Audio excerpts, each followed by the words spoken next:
Welcome to Lived In, a podcast series by Hemby Home Co.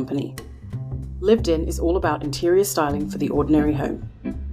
If you live in an ordinary house on an average street and you love design, this podcast is for you. Many of us long to infuse the places in which we dwell with both style and livability.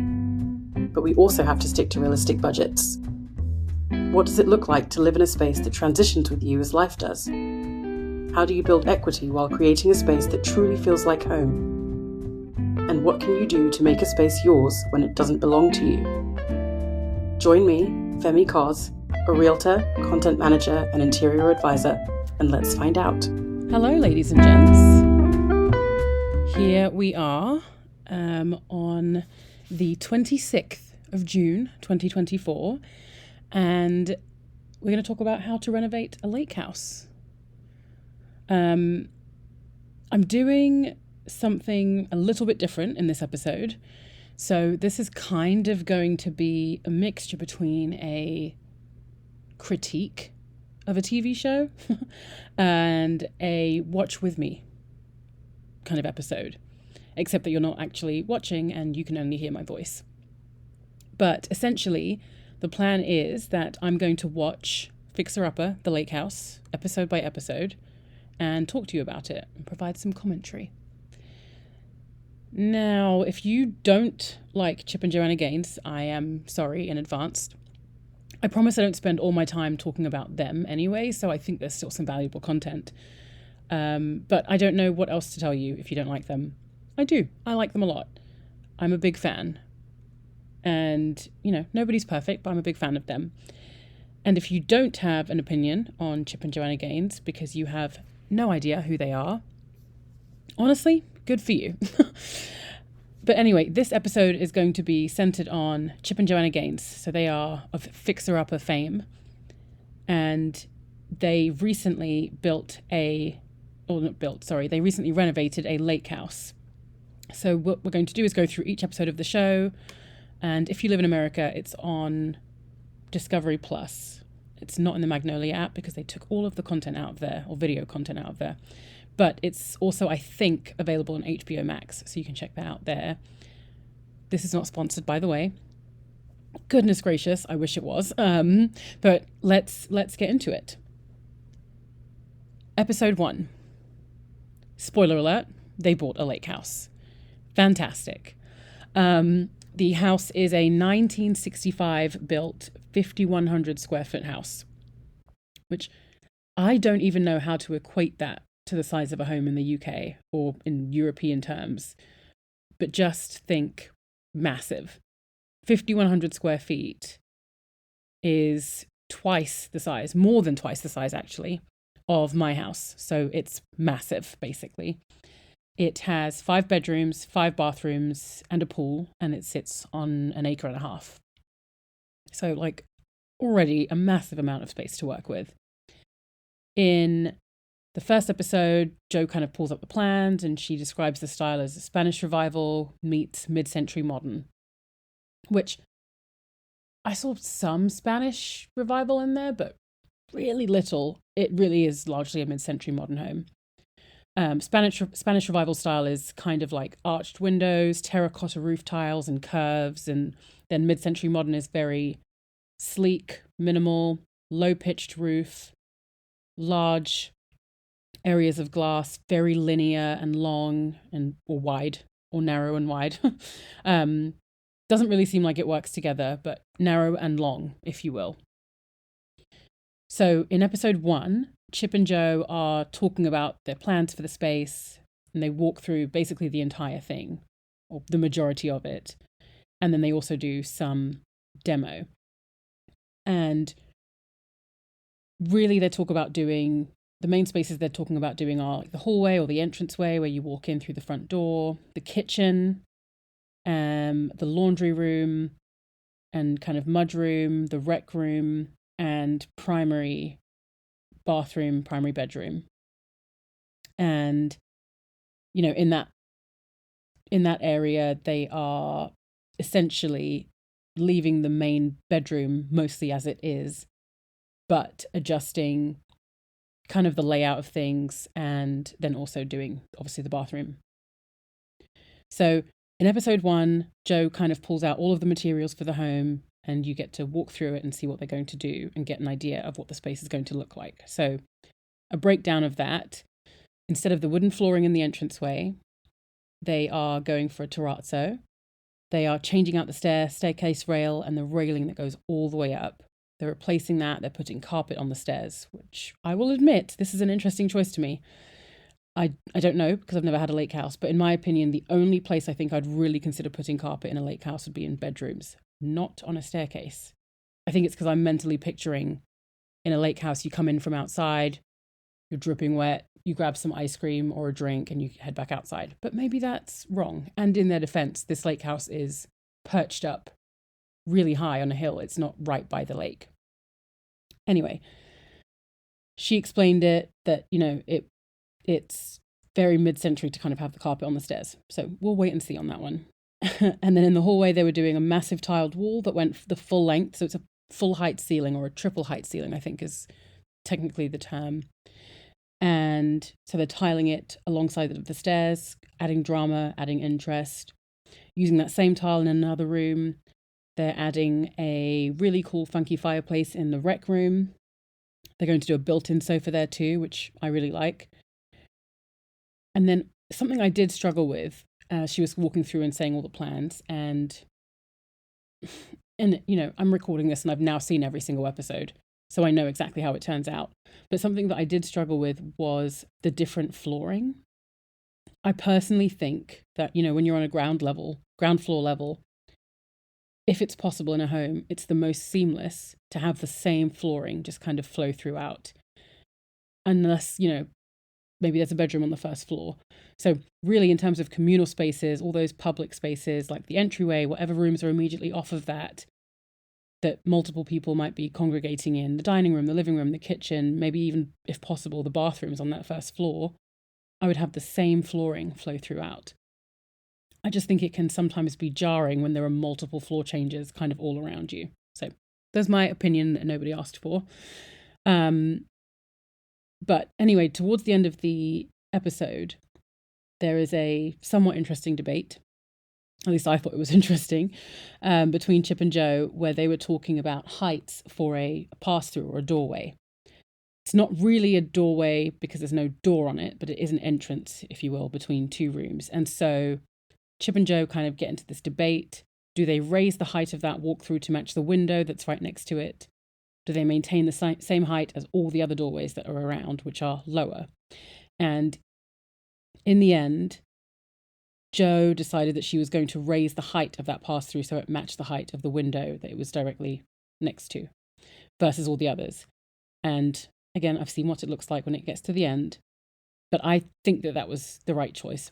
Mostly because when you look at that doorway or that pass-through, walk-through area, you're going to see it always juxtaposed next to that window. And it would look so strange to have the window be so tall and the doorway or the walk-through be so low. So I think that was a good choice. I had some clients back in 2021 or 2022 who were looking at a new build house, and something that they had very strong opinions on was when we were doing a walkthrough as the house was being finished off, and the sliding doors that you saw the moment that you walked into the house. So if you walked in through the front door, straight ahead of you at the back were these sliding doors. Those sliding doors, the height of them was significantly shorter than the windows that were right next to them.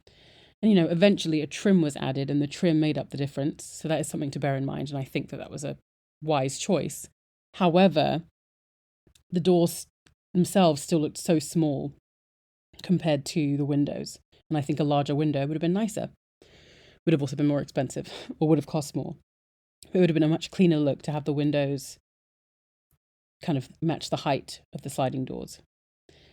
Anyway, I'm highlighting this because I think these are the kinds of small details that are interesting when you're looking at remodeling or building a house from scratch.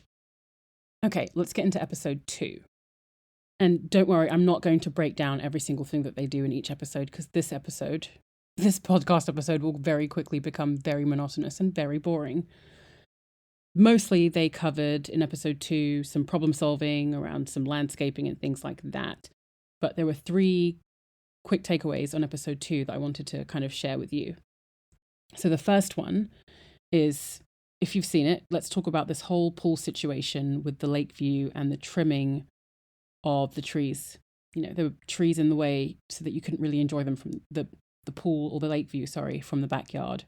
And can we just take a moment to appreciate how important it is to understand the site on which your house sits and how to make the most of it? Chip and Jo are professionals. They've been doing this, as we've seen, over 10 years, well over 10 years. And, of course, they've got experience, but the way that they knew how to cut down the brush, all of those trees, so that when you're in the backyard or the back garden of this house, you really have that lake view. I mean, maximized that view. 10 out of 10, 5 stars, all of the ratings, A+, A star. That was great. I was curious, and I'll let you know at the end what they did, to see if they would end up replacing the chain link fence. I personally don't like chain link fences. There are some metal fences that I do like, and I would probably entertain trying one of those, but maybe like a more modern metal or a wrought iron type of thing. I think that would look really good there. The second takeaway is I love the trial and error. And I'm going to talk about this a bit later as well in terms of the show, but essentially they had a triple height, full length window in the front of the house, and they were trying to figure out how best to execute it. And they needed to block out some of the framing that was behind the window so that you can't see it when you're looking at the house from outside, because it's hideous. It wasn't aesthetically pleasing. And initially they kind of had this glass where it was clear in the middle, but the sides that needed to hide the framing behind were blacked out, and they didn't love it. They had that one test option, they looked at it, and it just wasn't right. And so Jo said, no, it feels very commercial. We need something that feels a bit more intentional, considered, designed, and just resonates more emotionally. So they ended up going for, and again, if you've seen this, you'll know, they ended up going for this kind of metal frame that went over the top of the glass. So it blocked all the structural stuff inside, but actually added its own dimension and texture. It had kind of layers to it, and I think Chip kept calling them mullions. I'll have to double check that. But I really liked that. I liked the fact that they tested before they committed, which I recommend if you can afford to do so. Not everyone can. And that they were willing to pivot when something wasn't right. The final takeaway situation that I loved was the built-in that they did. So they've got this rec room, and they are building an L-shaped sofa and integrating it into the room. And Joanna kind of went back and forth, but in the end stuck with her original plan about whether to have it so that the side that juts out was against the wall, or kind of as you walked into the room at the entrance of the room. And I think for the room and the flow, it made more sense to be able to walk cleanly into the room. So having the side of the sectional that juts out be against the wall versus in the middle of the room. And I personally love built-in furniture. I think it's a great flex. Always looks good. It's not always the most affordable or the cheapest option, but I think it's always a worthwhile option when you're thinking about that kind of thing. They also did some bookshelves around the fireplace as a built-in, and I loved those. They left the fireplace alone because it's already gorgeous and such an original mid-century detail. But what they did is they curved the bookshelf so it felt a little less 80s and more intentional for that space. I think I said 2 takeaways, but we're adding a third, guys. Is anyone surprised? The additional one was that they spent some time talking about the flooring and how they were going to do it. So in the entryway, they decided on terrazzo, and then in an additional room, which I think was a rec room, not sure. And initially they were thinking about pouring the terrazzo, so real terrazzo flooring poured.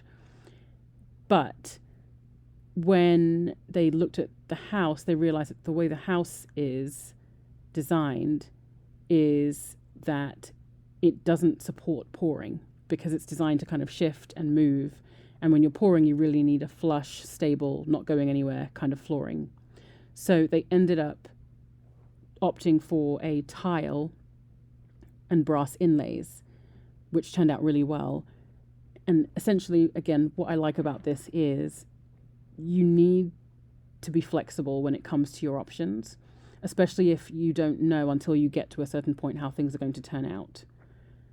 You need to be able to account for, or at least budget for, various scenarios so that as you get closer and when you're able to see tangibly what's going to be in that space or what's going to make the most sense, you have the ability within your budget to execute in the way that you need to, if that's different from the way that you had initially hoped.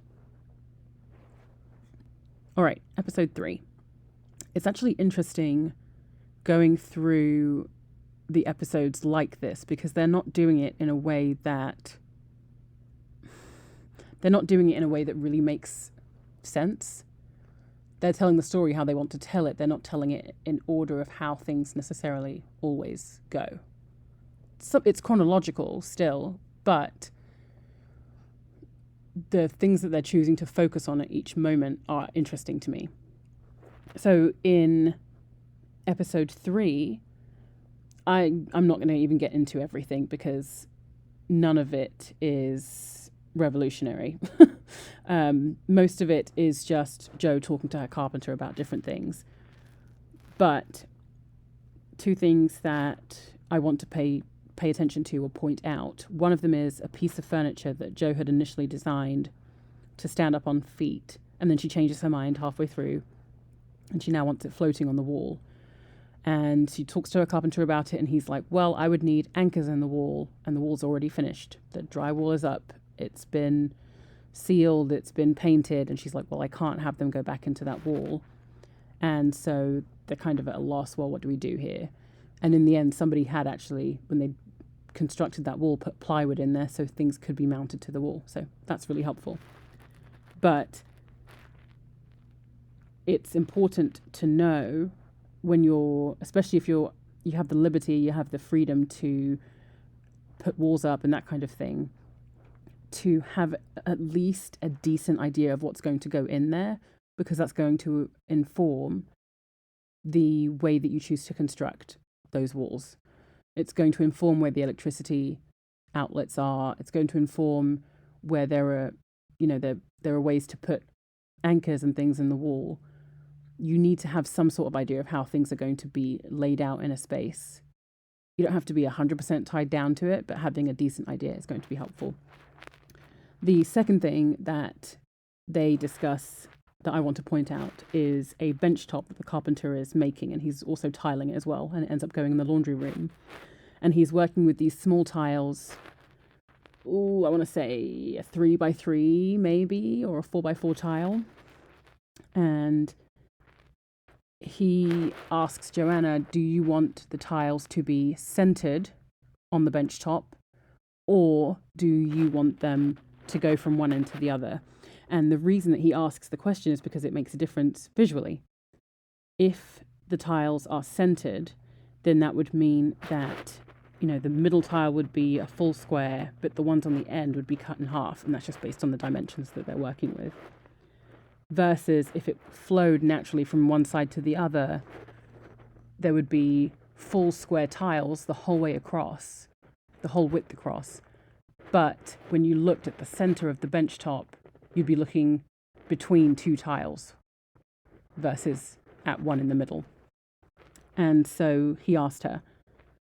I love these details because you have to really consider these things. It is going to matter when you look at something if you consider it to be centered or not. Something that I find really frustrating is if I look at a light and the way it's been installed, it's not centered over something like a kitchen island. Because to me, that's not hard to achieve. And it's not that hard to move. You'll have some marks, maybe, but it's not that hard to achieve. And I think it's totally worth taking the time to figure out. All right, let's get to my thing of the week and then we'll get back to episode 4. My thing of the week this week is design books. I talk quite a bit about looking offline for inspiration, and I recently had the wonderful opportunity to go to New York and stay there for a few days, and I was with my sister, and so we went to quite a few different bookshops. My sister's an author. We went to quite a few different bookshops, and I love looking at design books. I love looking at them, the ones that are new from designers I know. I love looking at ones that are from designers I don't know. I love looking at kind of compilations where it's lots of different designers. I love looking at history of design books. I really recommend, if you're feeling stuck or if you feel as though everything you're seeing is really the same or really cookie cutter, get some really good design books. Purchase a few. They're not always cheap, but purchase a few books and flip through them and see what moves you. It's a really easy way to get inspired, and it means that you won't be looking at all the same content over and over again like you would on Pinterest or on Instagram. Episode 4. So, where do I begin, actually? Remember that chain link fence I said I didn't like? They took it out.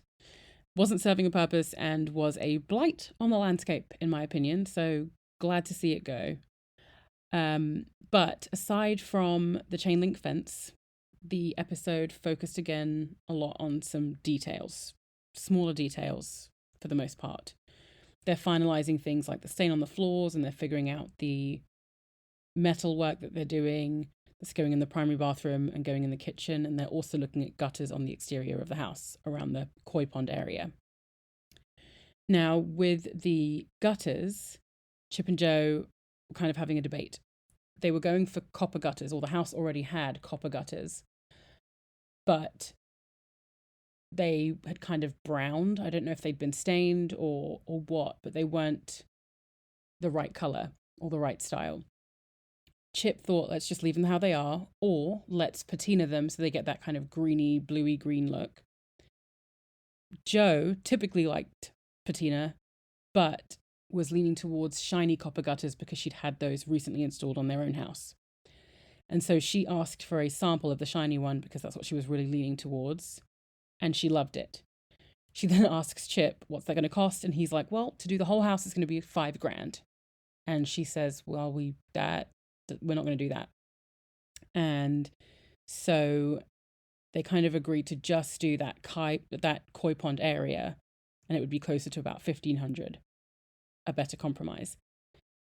She has the sample made up. She sees it on the house next to the green trim that is already on it, and she changes her mind because it's pulling from the green trim and it's looking pink instead of shiny and copper, which is the look they were going for. So it's funny. She kind of makes an aside to the camera, and she says, I'm going to say to Chip that, for budgetary reasons, we're just going to stick with what we've got and have it as it is, already aged. And it's funny because she's making they haven't had everything installed. She's making a somewhat big change, and she's so casual about it. She didn't make a mistake per se. She just made a decision in the end that the decision that she had initially made was not the right decision. And so she pivoted and made a new one. And she did it very casually. And this is something I've really struggled with when it comes to designing for others. And I know on this particular build, she's building something that is for her to then resell. So there's not an actual client in mind, which is quite different. But I think when there is some uncertainty around a decision, and then you make a decision and it doesn't turn out right, there is potential to feel a lot of embarrassment or shame around getting it wrong. But there is also a lot in design that is trial and error. And so until you see something in front of you, there are many times that you can't know exactly how it's going to work out.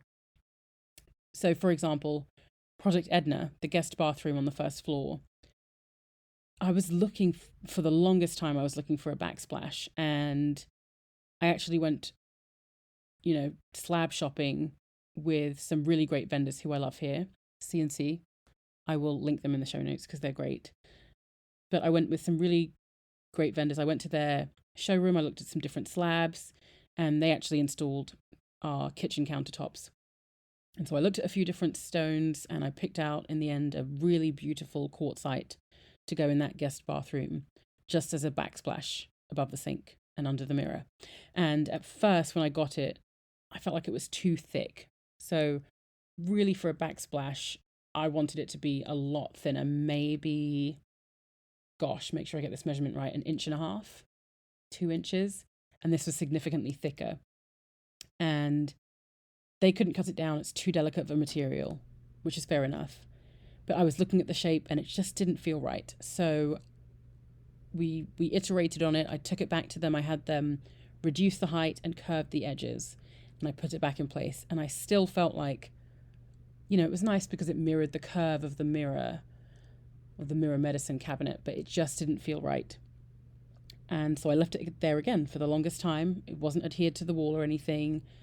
And back when the project started, we had chosen this really simple but, interesting porcelain tile, a black tile with kind of white veining through it, to go down on the floor in that bathroom. And we had some extra pieces, and the very first thought I had when I was thinking about the backsplash for that room was to use that tile there. I thought if we put that tile as a backsplash, it's going to look great. But I measured the tile and I felt like it wasn't going to be the right size. And so I passed on it. Well, eventually I kept coming back to the slab that we'd had cut that was in place above the sink, and I just kept looking at it and still wasn't happy with it. And so one day I took that piece off. I picked up a piece of the leftover floor tile and I put it in its place above the sink, and I immediately recognized that that was the right choice for that area. And I kind of laughed at myself because obviously we had to eat the cost of the slab we'd purchased. Thankfully, a really affordable upgrade, which I highly recommend, by the way, if you need a backsplash installed and you just want a small piece somewhere, or you would like, I have a strong desire to do a marble baseboard. If you want to do something like that, it's really not that bad. So the slab that we'd purchased was less than $100. But I think if you're able to keep the threshold low for any mistake making, and you can pivot quite easily like we did, then you'll be far more comfortable making design mistakes. So just a good takeaway. Back to Chip and Jo though. 2 more things I wanted to point out from this episode. The first one is, again, kind of related to cost. It is in terms of the steel frame that they were building and the gutter situation.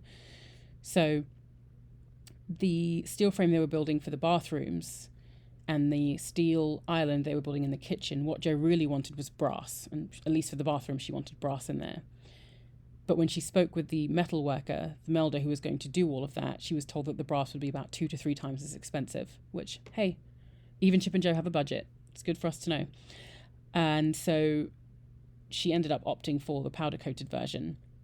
And I'm telling you this because I want to point out 2 ways that we've seen in this episode that you can reduce cost. And those are really the things I want to point out. The first one is you can opt for a different material. And so instead of going for the brass, she went for the steel and she powder coated it.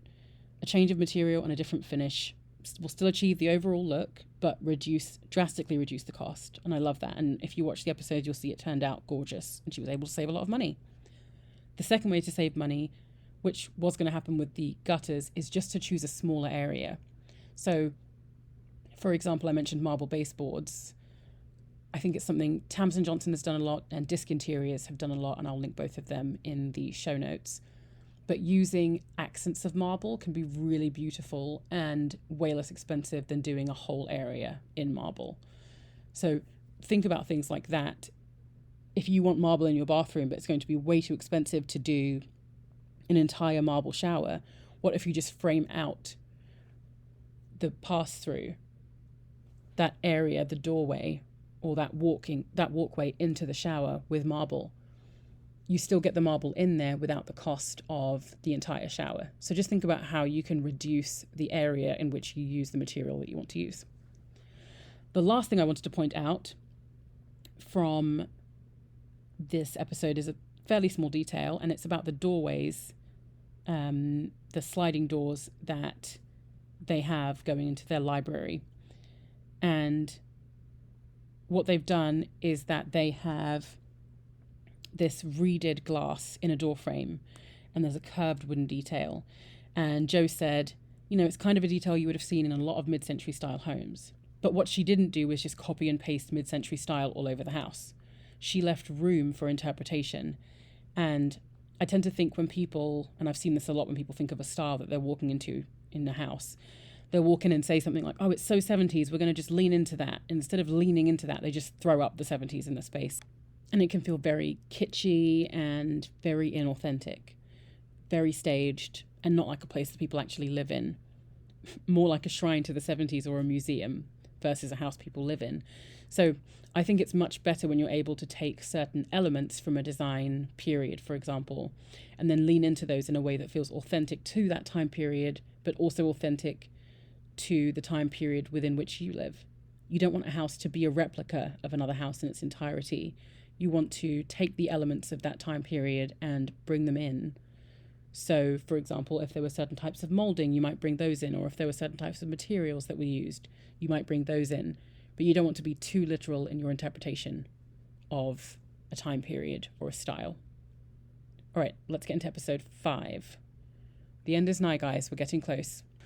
In episode 5, we get some progress on those windows that Jo really wanted installed in the first episode, where they've got the extra height, and you get to see just how much of a difference it makes to have a larger window frame, essentially, which is very cool. And you get to see more of the landscape. The stairway is also added slowly but surely, and then they're able to tile that entire wall as they planned in that first episode. And I love that staircase. It just is so much more airy feeling than the block of stairs, which, by the way, is the cheaper way to build, but it has this more spacious feeling and almost makes the lake house feel like a tree house because it's got wooden railings. And we're one episode away from seeing how those not curtained, that would be wild, carpeted stairs turned out. So that's episode 6. They show the primary bedroom, and they've done this really beautiful built-in bed and nightstand situation. Again, very authentic to mid-century design, because Danish furniture was all about built-in bookcases and built-in bars and just large-scale pieces of furniture that had multiple aspects to them. So in the primary bedroom, they've created this curved-edged headboard, and then there's a nightstand on either side as well of the bed frame. And it is just very authentic, but also very beautiful to look at. No big learning in this episode or huge discussion points, really. But my favourite feature, which is going to sound ridiculous, but my favourite feature that they highlighted in this episode is the bookcase that they put in the library room. And this room is, you kind of walk in through the front door and it's on your left. And the reason I love it is they did this really beautiful cherry wood for the frame of the built-in bookshelf. And it goes across the whole wall. And then on the back, they've wallpapered it. And I initially thought it was a grass cloth of some sort, but it turns out it was just a wallpaper. But that is something I would very happily replicate in a house, because I think it turned out beautifully and adds extra texture and dimension.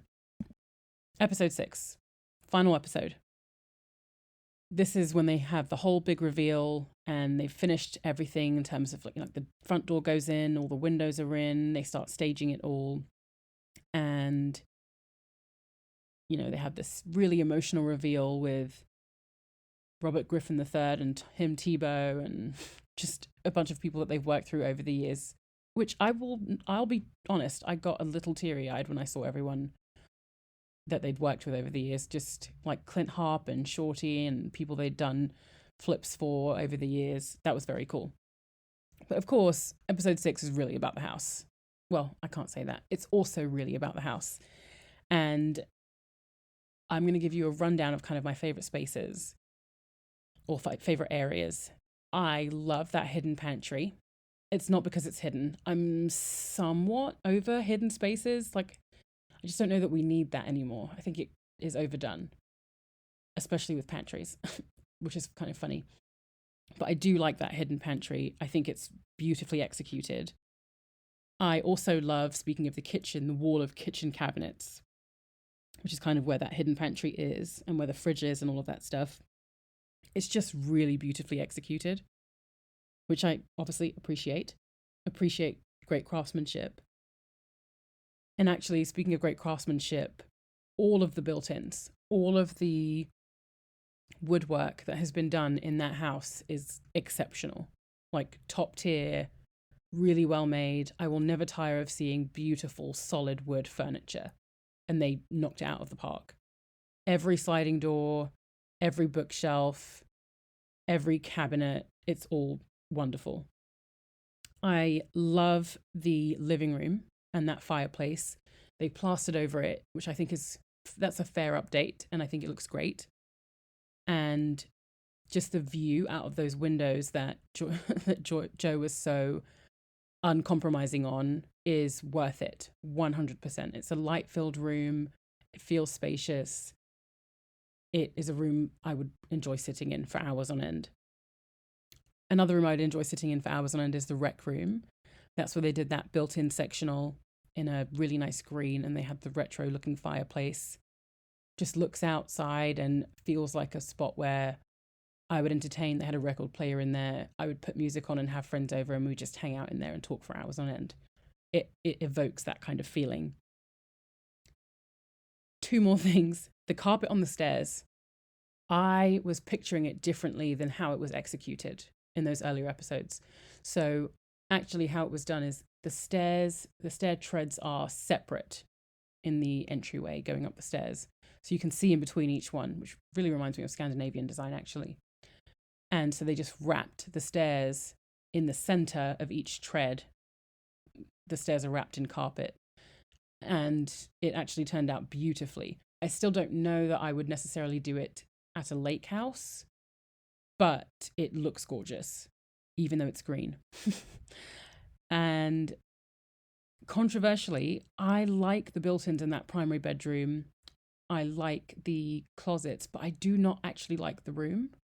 I don't like how it is decorated. And the primary bathroom is nice, but not my style. This is not a criticism because it's not bad design. It's just not what I would have chosen. Interestingly, Sarah Sherman Samuel, if you know who she is, and you know who she is, and if you don't, that's fine too. I will link her Instagram below. But she recently purchased a lake house with some friends and is in the process of working on that. So I'm really excited to see how that one turns out. I don't know if it needs a whole episode because it probably won't be told that way, but I'm curious to see how that turns out. And there's actually another non-interior design related person I follow who recently bought a lake house and is figuring that one out. And you know, there's a lot of envy on my end for that, because one of the goals for Hemby is home and away, and hopefully it's coming up sooner than later, but it is to have a lake house vacation property, or at least a waterfront vacation property. So I think I just said vacation property. So that would be really cool.